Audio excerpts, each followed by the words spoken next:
নমস্কাৰ সকলো ছাত্ৰ ছাত্ৰীকে স্বাগতম জনালো মেট্ৰিক আৰু হায়াৰ ছেকেণ্ডাৰী ৰিজাল্টৰ যিটো প্ৰসংগ সেইটো ওপৰত যথেষ্ট বিসংগতিৰ সৃষ্টি হৈছিল দুই কেইদিনমান আগত অসমত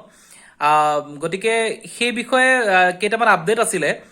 একচুৱেলি মেট্ৰিকৰ ৰিজাল্ট বা হায়াৰ ছেকেণ্ডাৰী ৰিজাল্টৰ যেহেতু ডেট অলৰেডি কৈছে যে 31 জুলাই ভিতৰত তেওঁলোকে দিব হয়তো 31 জুলাইতো দিব পাৰে গতিকে সেই বিষয়ে আৰু এক্সট্ৰাকে বা কিবা আমি বেলেগকে আলোচনা কৰাৰ ইচ্ছা মোৰ বিশেষ নাছিল কিন্তু যেহেতু আপডেটছখিনি আছিলে সেইটো কাৰণে মই অলপমান তোমালোকৰ ওচৰলৈ আনিছো প্ৰথম কথা হৈছে মই আপডেটছখিনিৰ আগতে এটা কথা ক্লিয়াৰ কৰি দিওঁ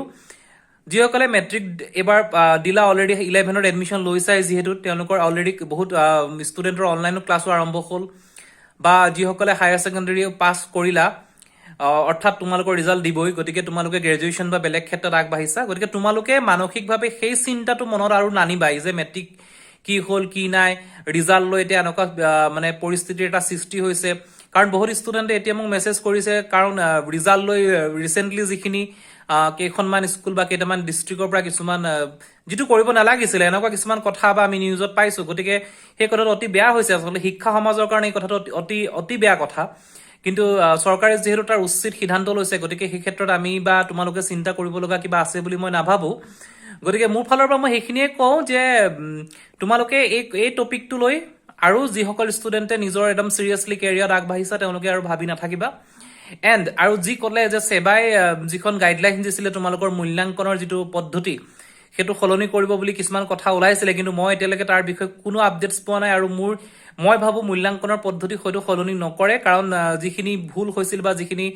অসৎ কাম কৰিছিলে সো তাৰ এগেইনষ্টত অলৰেডি চৰকাৰে ডিচিশ্যন লৈছে গতিকে সেই বস্তুটোৱে হয়তো ৰাখিব মোৰ মতে আৰু এখন জাননী জাৰি কৰিছিলে ডিস্ট্ৰিক্ট লেভেলৰ সেই জাননীখন মই অলপমান তোমালোকক দেখাই দিম যাতে তোমালোকৰ মনৰ পৰা কিছুমান কনফিউজন বা কিছুমান টেনচন যদি আছে সেইখিনি আঁতৰ হ'ব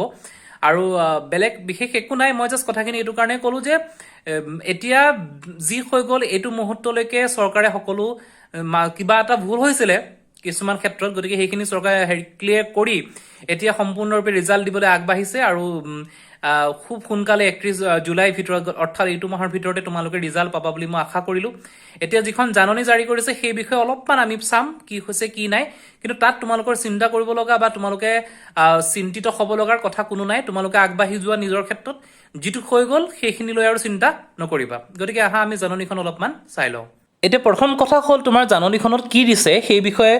অলপমান তোমালোকে চাবা আৰু যিটোৱে মই ভাবোঁ বহুত মেক্সিমাম ষ্টুডেণ্টৰ ক্ষেত্ৰত কোনো অসুবিধাৰ সন্মুখীন হ'ব নালাগে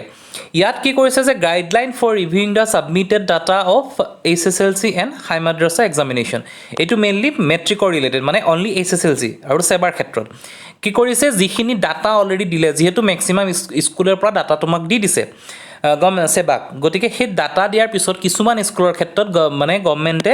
এটা গাইডলাইনছ কৰিছে যে ৰিভিউ কৰিব সকলো স্কুলৰ ক্ষেত্ৰত নহয় খুব কম সংখ্যক স্কুলৰ ক্ষেত্ৰত সেইখিনি কথা কি ক'লে it has been seen that after scrutiny also' there is a increase of more than 10% in star and distinction category in some school মানে কিছুমান স্কুলত যিটো প্ৰিভিয়াছ ৰেকৰ্ড আছিলে তাতকৈ 10% ষ্টাৰ বা ডিষ্টিংশ্যনৰ কেটেগৰীটো বাঢ়ি গৈছে therefore it is decided that district level scrutiny committee every ডিষ্ট্ৰিক্টৰ এখন কমিটি গঠন কৰিছে will again have to identify those school which have more such ডেভিয়েশ্যনছ মানে কি কৈছে যে যিসকল স্কুলৰ আগৰ যিটো ৰিজাল্ট আছিলে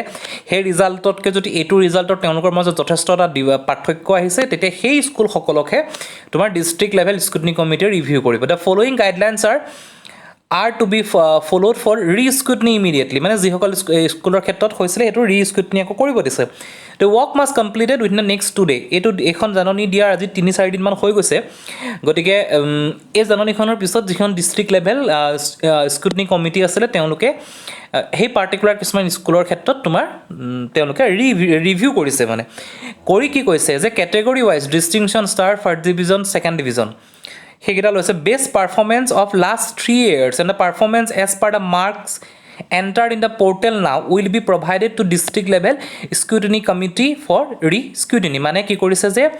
লাষ্ট 3 বছৰত তোমালোকৰ যিকোনো এখন স্কুলৰ 3 বছৰৰ যিটো কেটেগৰী আছিলে ডিষ্টিংশ্যন কিমান পাইছিলে ষ্টাৰ কিমান পাইছিলে ফাৰ্ষ্ট ডিভিজন ছেকেণ্ড ডিভিজন সেই কেটেগৰীখিনি দিব দিছে আৰু বৰ্তমান যিখিনি তোমালোকৰ স্কুলৰ পৰা দিছে সেই কেটেগৰীখিনিৰ লগত এটা চাব যে কম্পেৰিজন কৰি চাব যদি বস্তুটো যথেষ্ট বেছি পায় তেতিয়াহে ডিষ্ট্ৰিক্ট লেভেল কমিউনিটিয়ে কমিটিখনে এইটো ৰিভিউ কৰিব আফটাৰ কম্পেৰিজন সেইটো ক'লে যে DLSC will submit the request to edit option of those schools where anomalies were noticed মানে কি কৰিছে যেতিয়া তেওঁলোকে চাব কম্পেৰিজন কৰি চাব যদি 10%তকৈও বেছি হৈ গৈছে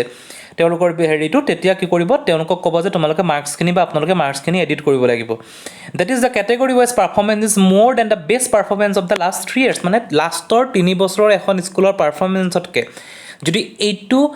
বেষ্ট 3 ইয়াৰৰ পাৰফৰ্মেঞ্চৰ যদি এইটো তোমাৰ 10%তকৈ অধিক হৈ যায় এইটো ইয়াৰৰ ৰিজাল্টটো মানে মাৰ্কছটো যদি বহুত বেছি পায় তেতিয়া তেওঁলোকে এডিট কৰিব দিব SEBA will provide the selective edit options against as per the requested of DLSC সেবাই কি কৰিব যিখিনি মাৰ্কছ অলৰেডি সেবাক দিলে সেবাই ক'ব যে পাৰ্টিকুলাৰ স্কুলকেইখনৰ ক্ষেত্ৰত আমি নতুনকৈ আকৌ এডিট কৰিব পৰা অপশ্যনটো দি দিম please ensure that updated marksheets are relevant to the available data with the school evaluation committee স্কুলৰ পৰা যিটো ইভালুৱেশ্যন কমিটিয়ে যিটো ডাটা দিছে সেইটোৰ পৰাহে তোমাৰ তাত আপডেটেড মাৰ্কছটো দিব পাৰিব after uploading the necessary corrections as per the guidelines already provided DLSC will submit the final data যেতিয়া সকলো কাম হ'ব তেতিয়া DLSC আকৌ সেই পাৰ্টিকুলাৰ স্কুল কিছুমানৰ ক্ষেত্ৰত ডাটাটো দি দিব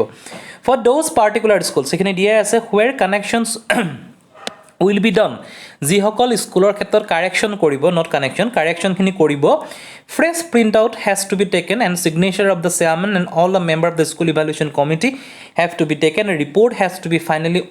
অথেণ্টিকেটেড by the chairman of DLSC যিসকল ষ্টুডেণ্টৰ ক্ষেত্ৰত স্কুলৰ ক্ষেত্ৰত এই ৰিইভালুৱেশ্যন আকৌ হ'ব তেওঁলোকৰ পৰা এখন নতুনকৈ প্ৰিণ্ট আউট লৈ স্কুল বা স্কুলৰ অথৰিটি বা DLSCয়ে চাইন কৰিব লাগিব কৈছে বিফ'ৰ ছাবমিটিং ইন ছেপাৰেট এম্ভ ইন সেৱা আৰু তাৰপিছত সেৱাক এক্সট্ৰাকৈ ছাবমিট কৰিব লাগিব গতিকে পাৰ্টিকুলাৰ কিছুমান স্কুলৰ ক্ষেত্ৰত এনেকুৱা কিছুমান পাইছে গভৰ্ণমেণ্টৰ ফালৰ পৰা বা যিখন কমিটিৰ ফালৰ পৰা তেওঁলোকে সেইখিনি কাৰেকশ্যনছ কৰিব যিহেতু এইখন কেইদিনমান আগৰ নটিছ গতিকে খুব সম্ভৱ এতিয়ালৈকে সেইখিনি কাৰেকশ্যন তেওঁলোকৰ হৈছে আৰু যিখিনি আপডেট আমি পাইছোঁ কাৰেকশ্যনখিনি হৈ গৈছে গতিকে তোমালোকে চিন্তা কৰাৰ প্ৰয়োজন নাই চ' তোমালোকে এতিয়া নেক্সট নিজৰ লাইফত আগবাঢ়া আৰু খুব সোনকালে ৰিজাল্ট পাবা আৰু সকলোকে শুভেচ্ছা জনালোঁ সকলোৰে ৰিজাল্ট ভাল হওক থেংক ইউ